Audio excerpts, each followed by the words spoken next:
इस वक्त news studio की तरफ चलते हैं।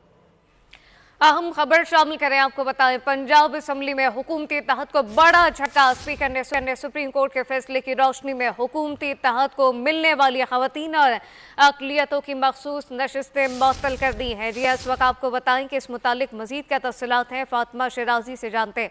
फातिमा, आगाह कीजिएगा।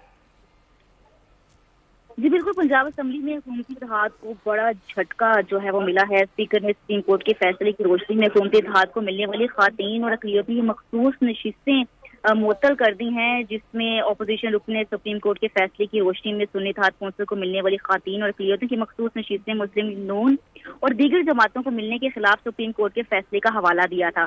इसमें उनकी जो नशिस्तें मुअत्तल हुई हैं उसमें कम रहकर सिर्फ 27 रह गई हैं। पंजाब असेंबली का जो सेशन है वो स्टार्ट हो चुका है।